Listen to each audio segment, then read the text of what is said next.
NCERT based revision अपना चल रहा है। उसमें पहला चैप्टर द लिविंग वर्ड, छोटा सा चैप्टर है, सिर्फ 4 टॉपिक के बारे में इसमें बताया गया है। पहला topic what is the living, दूसरा topic diversity in the living world, तीसरा टॉपिक टैक्सोनॉमिक कैटेगरी और चौथा टॉपिक टैक्सोनॉमिकल एड्स। बहुत ही छोटा है, एक सिंपल सा क्वेश्चन एनसीईआरटी बेस्ड इसमें पूछा जाता है। एनसीईआरटी का रिवीजन क्यों ज़रूरी है? क्योंकि एनसीईआरटी से 70 से 75 क्वेश्चन हर पेपर में इससे एज इट पूछे जाते हैं। तो अगर आपको 600 प्लस स्कोर करना है तो भैया एनसीईआरटी पढ़ना ही पड़ेगा, कोई और ऑप्शन नहीं है। चलिए, तो जो पहला पैराग्राफ आपके सामने दिख रहा है, इससे कोई क्वेश्चन नहीं बनता है। टैक्सोनॉमिक लिटरेचर है ये, उसके हिसाब से बहुत अच्छी लिटरेचर है, लेकिन क्वेश्चन आपका नहीं बनता है। सामने जो आपको अर्नेस्ट मेयर दिख रहे हैं, इस पैराग्राफ से 2 question, the Darwin of 20th century, Ernest Mayr, और बायोलॉजिकल स्पीसीज़ की सबसे पहले डेफिनेशन दी थी अर्नेस्ट मेयर ने। बायोलॉजिकल स्पीसीज़ क्या होती है? बायोलॉजिकल स्पीसीज़ वो स्पीसीज़ किसको कहते हैं? तो बायोलॉजिकल स्पीसीज़ की इन्होंने परिभाषा दी थी कि एक ही स्पीसीज़ के वो इंडिविजुअल्स जिनके बीच में आपस में रिप्रोडक्शन हो और रिप्रोडक्शन के बाद में जो प्रोजेनी बने वो रिप्रोडक्टिवली फिट हो, तो उसको बायोलॉजिकल स्पीसीज़ कहते हैं। ये अर्नेस्ट मेयर ने दी थी।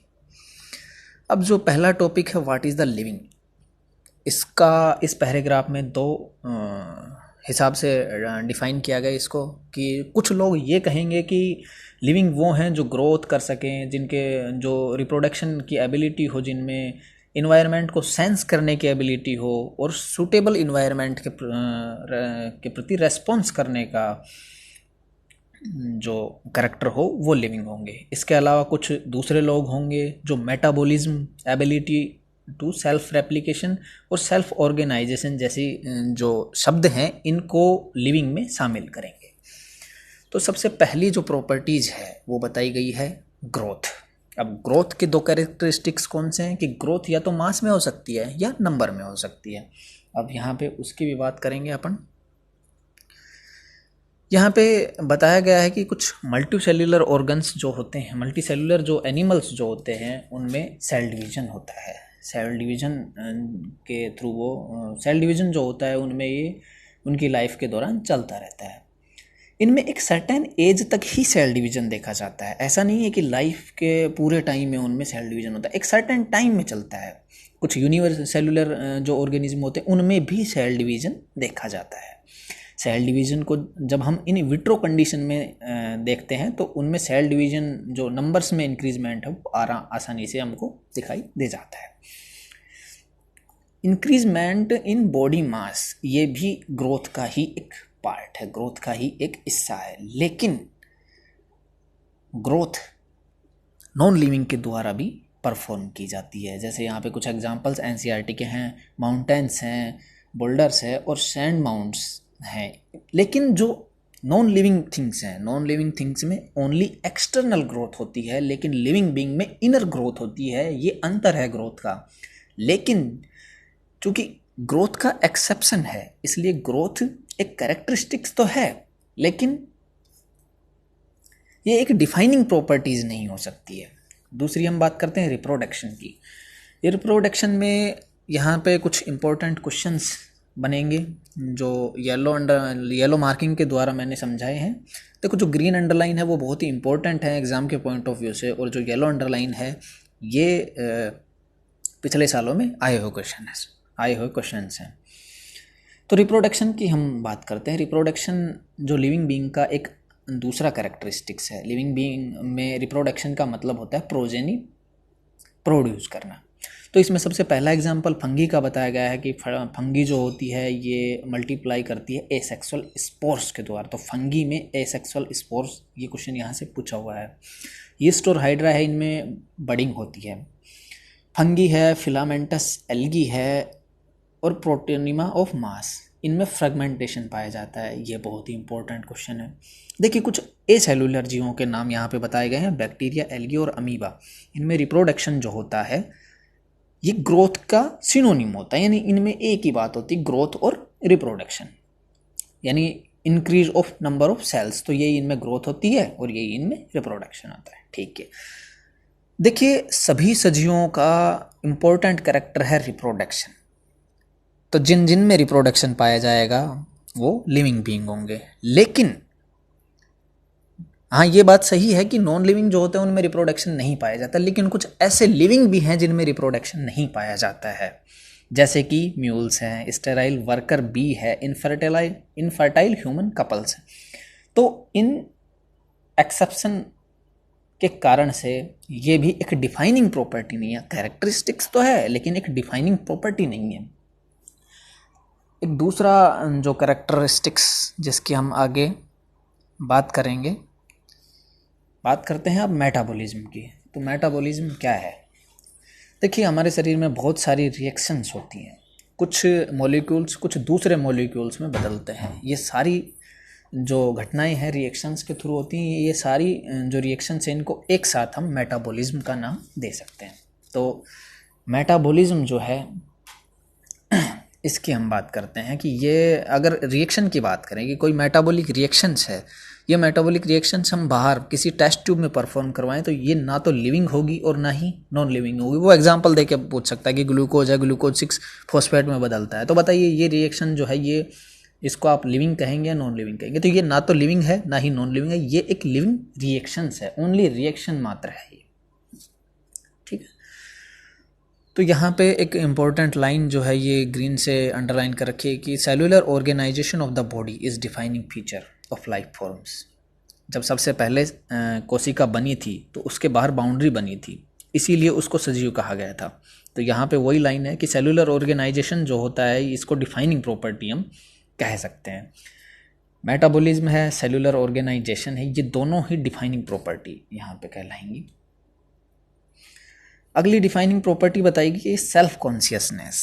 सेल्फ कॉन्शियसनेस भी डिफाइनिंग प्रॉपर्टी है। कॉन्शियसनेस के बजाय सेल्फ कॉन्शियसनेस पे हम फोकस कर रहे हैं। सेल्फ कॉन्शियसनेस जो है ये डिफाइनिंग प्रॉपर्टी होगी।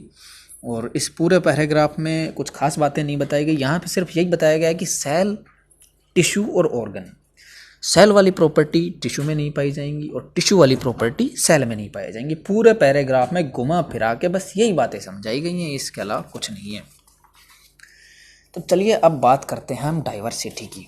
डाइवर्सिटी आप खुली आंखों से अपने आसपास जो भी आप देखते हैं सब डाइवर्सिटी है। पहला क्वेश्चन यहाँ से इम्पोर्टेंट है, इकोलॉजी की दृष्टि से भी यहाँ से इम्पोर्टेंट क्वेश्चन बनता है कि नाउन और डेस्क्राइब स्पीसीज दुनिया में कितनी है? तो 1.7 to 1.8 मिलियन। दूसरा जो बायोडाइवर्सिटी है इसकी डेफिनेशन यहाँ से पूछ सकता है, लेकिन इम्पोर्टेंट तो सिर्फ ये डाटा है 1.7 to 1.8 मिलियन। नाउन भी है और डेस्क्राइब रेंज भी है। ठीक है, इसके बाद में अगले पैराग्राफ जो है इसमें ये समस्या बताई गई है कि दुनिया में इतनी सारी प्रजातियां हैं जिनके बारे में हम जानते हैं, तो उनके बारे में जिनको हम जानते हैं उनको उनके लोकल नाम से जानते हैं। अब उसको कहीं और वैज्ञानिक अगर उसका अध्ययन करेंगे तो उनको बड़ी दिक्कत का सामना करना पड़ सकता है। उनको कन्फ्यूज़न हो जाती है उन कैरेक्टरिस्टिक्स में, उसको स्पीसीज़ के नामों में, उसके जीनस के नामों में, फैमिली के नामों में, उनको बहुत दिक्कत हो जाती है, कन्फ्यूजिंग पॉइंट्स हो जाते हैं उनके लिए, जिससे आगे की स्टडी जो है वो बहुत ही ज़्यादा कॉम्प्लेक्स हो जाती है। तो इस समस्या को दूर करने का उन्होंने कुछ सोचा, उन्होंने इसका समाधान निकालने की कोशिश की और इस प्रोसेस को कहा गया नोमेनक्लेचर। नोमेनक्लेचर एक ऐसी प्रोसेस है जिसके द्वारा किसी भी स्पीसीज को नाम दिया जाता है।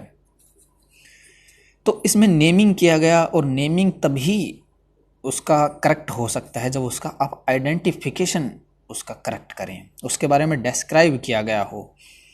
तो उसको डिस्क्राइब करने के लिए, उसका सही से नेमिंग करने के लिए ये दो संस्थाएं ICBN और ICZN जो है ये सामने आई। ICBN जो है इसका फुल फॉर्म है international code for botanical nomenclature, जो कि प्लांट्स के लिए है, और international code for zoological nomenclature ये एनिमल्स के लिए है। तो ये दोनों हैं, ये रूल्स बनाती हैं प्लांट और एनिमल्स की नेमिंग के लिए। आगे फिर जो पैराग्राफ है इसमें बताया गया है अबाउट कार्ल्स लिनियस की इन्होंने बाइनोमियल नोमेनक्लेचर के बारे में बताया था। क्या था बाइनोमियल? कि पहला वर्ड जो होगा कि किसी भी जो एनिमल, कोई भी प्लांट है, उसका नाम जो होगा वो दो शब्दों से मिलकर बनता है। पहला शब्द जेनेरा से रिलेटेड होगा और दूसरा स्पीसीज का एपिथेट होगा। तो इसके रूल हैं, 4 रूल हैं इसके, बहुत ही इंपॉर्टेंट है। 4 रूल हर बार घुमा फिरा के कभी ना कभी किसी ना किसी एग्ज़ाम में पूछा गया है। यहाँ से मोस्ट प्रोबेबल की है 1.2 से अगर कोई पहला क्वेश्चन उठता है तो वो यहीं से उठता है। पहला रूल क्या है? पहला रूल यह है कि बायोलॉजिकल जो नेम्स हैं ये लैटिन में लिखे जाएंगे प्लस इटैलिक में लिखे जाएंगे। और दूसरा रूल ये है कि जो पहला वर्ड है ये जीनस को रिप्रेजेंट करेगा और जो सेकंड है ये स्पेसिफिक एपिथेट को रिप्रेजेंट करेगा। तीसरा रूल है कि यदि बायोलॉजिकल नेम को हाथ से लिखा जाए तो उनको अलग अलग अंडरलाइन करेंगे। चौथा रूल है कि जो जीनस से स्टार्ट होगा वो कैपिटल लेटर से स्टार्ट होगा और जो स्पीसीज वर्ड होगा वो स्मॉल लेटर में स्टार्ट होगा। जैसे मैंजीफेरा इंडिका में बताया गया एम कैपिटल आएगा और आई स्मॉल आएगा। इसके बाद में ऑथर का नाम अपीयर होता है। जैसे मैंजीफेरा इंडिका के बाद में हम लिन लिख देते हैं, लेकिन नाम जो होगा ऑथर का वो हमेशा एब्रीवेटेड फॉर्म में होगा, फुल नेम नहीं लिखा जाएगा। ये नीट 2019 में पूछा हुआ क्वेश्चन है जिसमें मैंजीफेरा इंडिका का पूछा था कि इसका बॉटेनिकल नेम क्या होगा, तो उसमें मैंजीफेरा इंडिका और लास्ट में आएगा लिन। तो मैंजीफेरा में एम बड़ा आएगा, इंडिका में आई छोटा आएगा और लिन एब्रीवेटेड फॉर्म में होगा। इसके बाद अगले पैराग्राफ में यहाँ पूरे पैराग्राफ में कुछ नहीं बताया, सिर्फ टैक्सा के बारे में बताया गया है और टैक्सा के बारे में बता के और सिर्फ कंफ्यूज किया गया है। लेकिन कंफ्यूज नहीं होना, टैक्सा मतलब कुछ नहीं होता। टैक्सा देखिए जो अलग अलग कैटेगरीज हैं वो टैक्सा है। जैसे इसमें समझाया गया कि वीट है टैक्सा है, डॉग है टैक्सा है, मैमल है टैक्सा। किसी को भी पकड़ के आप टैक्सा बोल सकते हो। कोई भी डिफरेंट लेवल है, स्पीसीज, किंगडम, जीनस, किसी को भी अगर एक शब्द में अपन कहें, कोई भी जैसे सीढ़ी होती है, सीढ़ी में हर जो डंडा लगा होता है तो किसी भी डंडे को आप टैक्सा कह सकते हैं। हर एक डंडा टैक्सा है, जिसको आप हाथ लगाएं वो डंडा टैक्सा है। टैक्सा का मतलब सिर्फ इतना सा है कि लेवल, कोई भी लेवल कह दो या फिर उसको टैक्सा कह दो, बस ये बात है। और इसमें जो सिस्टमैटिक शब्द है इसको थोड़ा सा ध्यान से देखिए कि विभिन्न जो जीव हैं उनके बारे में जानकारी और जैव विविधता का जो रिलेशनशिप है ये सिस्टमैटिक्स, इसको अध्ययन करने की जो शाखा है उसको सिस्टमैटिक्स कहते हैं। सिस्टम है नेचुरी, कार्ल लिनियस की बुक का नाम है और कुछ नहीं है। ठीक है, तो इसमें कोई घबराने की ज़रूरत नहीं है, ज़्यादा इंपॉर्टेंट क्वेश्चन इससे बनते नहीं है। सिर्फ नोमेनक्लेचर किसने दिया? बाइनोमियल नोमेनक्लेचर कार्ल लिनियस ने दिया। 4 इसके स्टेप्स होते हैं, 4 स्टेप्स पढ़ लेंगे। उसके बाद में सिस्टमैटिक्स क्या होती है और सिस्टेमा नेचुरी बुक, बस ये 3 पॉइंट इससे बनते हैं। अगला टॉपिक है टैक्सोनॉमिक कैटेगरी। ज़्यादा इंपॉर्टेंट तो नहीं है ये, लेकिन यहाँ कन्फ्यूजिंग पॉइंट्स बहुत ज़्यादा हैं। फैमिली वगैरह होती हैं तो उसके नाम में कन्फ्यूजन। देखो फैमिली से रिलेटेड एक ही चीज़ बता देता हूँ।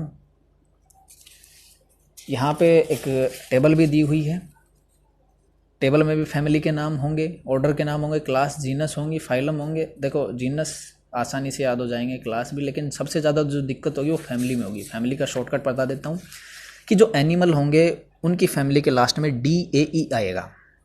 इजीली याद कर लोगे, याद नहीं भी हो तो ये तुक्का लगा सकते हैं। आपकी फैमिली पूछे तो एनिमल की फैमिली में लास्ट में DAE आता है और प्लांट्स की फैमिली में CEAE आता है। CEAE आता है प्लांट्स की फैमिली में।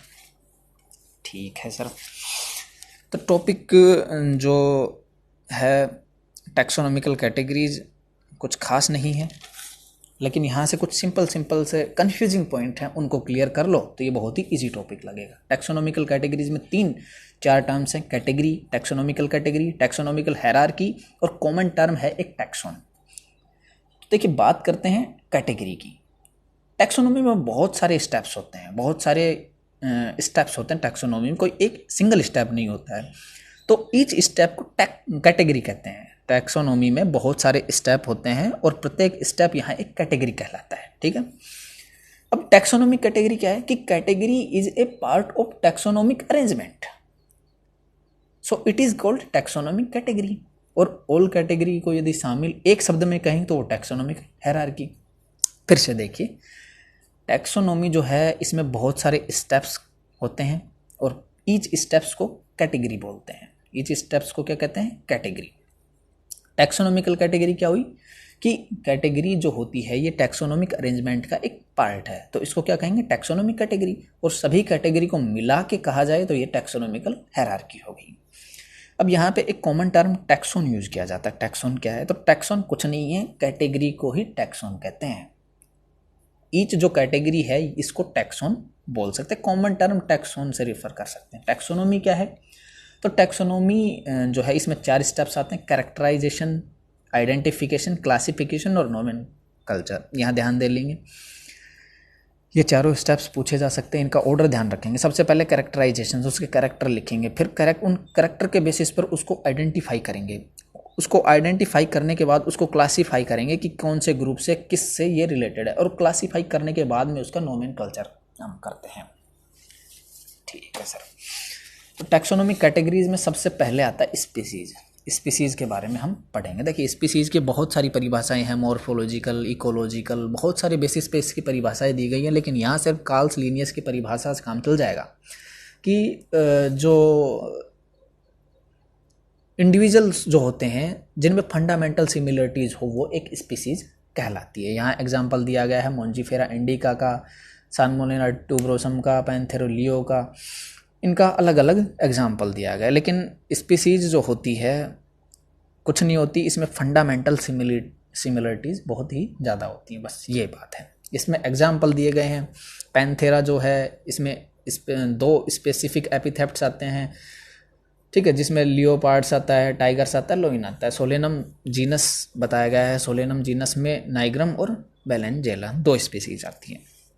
अगला है जीनस। तो देखिए जीनस कुछ नहीं होता, जीनस में जो सेम कैरेक्टर वाली स्पीसीज होती है उनको रखा जाता है, क्लोजली रिलेटेड जो स्पीसीज होती हैं उनको रखा जाता है जीनस में।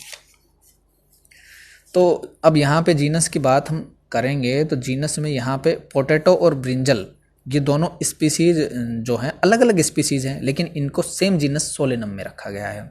ऐसे ही लोयन, लियोपार्ड और टाइगर, इनके सबके नाम भी दिए गए। पैंथेरा टाइगरिस टाइगर का है, पैंथेरा पार्डस लियोपार्ड का, और पैंथेरा लियो ये लोयन का है। तो इन सब को पैंथेरा जीनस में रखा गया है। बस सिर्फ 2 एग्जाम्पल, हर कैटेगरी में 2 एग्जाम्पल आप पढ़ेंगे, एक प्लांट से रिलेटेड और एक एनिमल से रिलेटेड। ठीक है, बात करते हैं फैमिली की।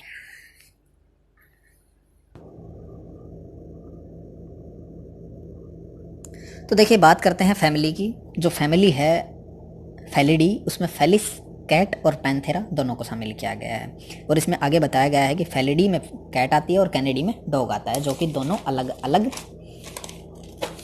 भाई जीनस होते हैं। ठीक है, आगे बात जो की गई है वो की गई है ऑर्डर की। तो देखिए ऑर्डर में ज़्यादा कुछ है नहीं जो आपको कंफ्यूज कर सकता है। ऑर्डर में सिर्फ सिंपल सी बातें बताइए कि देखिए स्पीसीज, जीनस और फैमिली जो होती है ये बेस्ड होती हैं नंबर ऑफ सिमिलर कैरेक्टर पे, और जो ऑर्डर और हायर कैटेगरीज होती हैं उनमें बात की जाती है, उनमें आइडेंटिफिकेशन जो होता है ये बेस्ड होता है एग्रीगेट ऑफ कैरेक्टर्स। एक फैमिली में सिमिलर कैरेक्टर जो होते हैं ये basis as compare as genera कम होते हैं। इसमें प्लांट फैमिली की बात की गई है, कॉन्वोलेसी की बात की गई है, सोलेनेसी की बात की गई है, और इसका ऑर्डर जो है वो होता है पॉलिनोमियल, और इसमें 2 फैमिली रखी गई, कॉन्वोलेसी और सोलेनेसी। और एनिमल में जो ऑर्डर की बात की गई वो की गई कार्निवोरा ऑर्डर की, जिसमें फैलिडी और कैनिडी 2 फैमिली रखी गई है। इसके बाद में क्लास, तो क्लास कुछ नहीं होती, क्लोज रिलेटिव ऑर्डर क्या कहलाती हैं, मिलकर आपस में और क्लास का फॉर्मेशन करते हैं। जैसे कि प्राइमेट का यहाँ पे एग्जांपल लिया गया। प्राइमेट में कौन कौन आते हैं, प्राइमेट में आता है मंकी, गोरिल्ला, गिब्बन और कार्निवोरा। 2 ऑर्डर की यहाँ पे बात की गई है। और कार्निवोरा में कौन आता है, टाइगर, कैट और डॉग। ये आपस में मिलकर मैमल्स जो एक क्लास है उसका निर्माण करते हैं। हालांकि मैमल्स में और भी क्लास आती है, लेकिन यहाँ एग्जाम्पल को समझने के लिए सिर्फ 2 ही क्लास हमने देखी है। अगली हायर कैटेगरी है फाइलम। देखिए जो फाइलम है, इस एनिमल्स में इसको फाइलम बोलते हैं, प्लांट्स में इसको डिवीज़न बोलते हैं। इसमें जो कैरेक्टर्स हैं, देखिए जो कॉमन कैरेक्टर वाली क्लास होती है वो मिलकर आगे फर्दर फाइलम का निर्माण करती है। कुछ कॉमन फीचर्स देखने को मिलते हैं, लाइक एज नोटोकॉर्ड हो गई, ठीक है। फाइलम में जो कुछ कॉमन कैरेक्टर, मतलब एक लार्ज स्केल पे कुछ कैरेक्टर्स देखने को मिलते हैं, जैसे नोटोकॉर्ड की प्रेजेंस होगी, डोर्सल होलो न्यूरल सिस्टम हो गया। तो ये सभी जिनमें देखने को मिलेंगे उनको फाइलम का नाम दे दिया कोर्डेटा। अब इस कोर्डेटा में कौन कौन सी क्लास आती हैं, जैसे फिशेज हो गई, एम्फीबियंस हो गए, रेप्टाइल्स हो गए। तो इनमें डेवलपमेंट की किसी भी स्टेज में ये जो कैरेक्टर हैं, जैसे प्रेजेंस ऑफ नोटोकॉर्ड और डोर्सल और होलो न्यूरल सिस्टम जो होगा ये प्रेजेंट होगा। और फाइलम में कोई भी प्लांट का एग्जाम्पल नहीं दिया गया है। और किंगडम की बात करें तो सभी एनिमल्स जो होते हैं वो वेरियस फाइला से बिलोंग करते हैं, और उनको सभी को एक हायर कैटेगरी प्लांटी में शामिल किया गया है, और एनिमेलिया में सारे एनिमल्स को शामिल किया गया है। चलिए, तो इसकी बात यहाँ पे हो गई।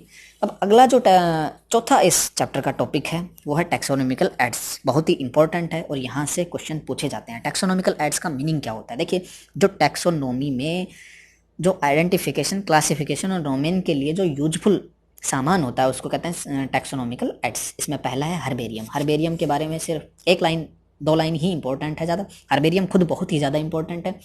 स्टोर हाउस होता है और जिसमें कलेक्शन ऑफ प्लांट स्पेसिमेन रखे जाते हैं। कैसे रखे जाते हैं? किसी भी प्लांट की लीफ, जैसे फॉर एग्जांपल समझे तो उसकी लीफ ली, उसको ड्राई किया, दबाया और उसको प्रिजर्व करके सीट में रख दिया। और हर्बेरियम पर एक लेबल लगा होता है। उस लेबल पर क्या क्या जानकारी होती हैं, ये जानकारियाँ ही सवाल के रूप में पूछी जा चुकी है अब तक 4-5 बार। क्या क्या जानकारी होती है? Date and place of collection, English and local and botanical name, और फैमिली और कलेक्टर का नेम। ये सारी जानकारियाँ उस हर्बेरियम सीट के लेबल पर होती है। और हर्बेरियम सीट से सबसे इम्पोर्टेंट जो क्वेश्चन है वो ये कि ये क्विक रेफरल सिस्टम अवेलेबल कराती है। अगर आपको पढ़ना है तो आपको खेत में नहीं जाना, आपको पेड़ नहीं देखना, आपको जंतु नहीं देखने, आपको सिर्फ हर्बेरियम सीट खोलनी है, उसमें आपको सारी जानकारियाँ मिल जानी है। इसीलिए हर्बेरियम बहुत ज़्यादा इंपॉर्टेंट है। इसके बाद में बात करते हैं बॉटनिकल गार्डन की। देखिए, हर्बेरियम में डेड जो प्लांट स्पेसिमेन होते हैं उनको रखा जाता है, बॉटनिकल गार्डन में लिविंग स्पेसिमेन को कलेक्ट किया जाता है। इनको आइडेंटिफिकेशन के पर्पज से उगाया जाता है। ईच प्लांट पर यहाँ भी एक लेबल लगा होता है, लेकिन यहाँ पे और वहाँ पे अंतर है। उस लेबल पर लिखी जानकारी में अंतर है। यहाँ बॉटनिकल साइंटिफिक नेम लिखा रहता है और उसके फैमिली के बारे में जानकारी दी गई होती है। वहाँ कलेक्टर जगह का नाम भी होता है।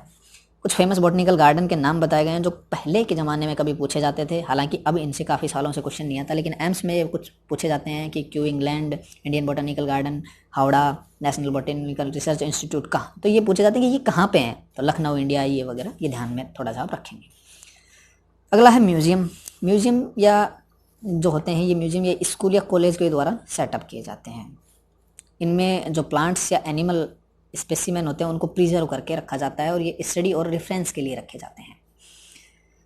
ठीक है। इनमें इंसेक्ट को रखने के लिए उनको सबसे पहले कलेक्ट किया जाता है, उनको किल किया जाता है, फिर पिनिंग के द्वारा उनको सुखा के प्रिजर्व कर देते हैं। बर्ड्स और मैमल्स को डायरेक्टली स्टिफ करके उनको भर के और उनको प्रिजर्व कर दिया जाता है।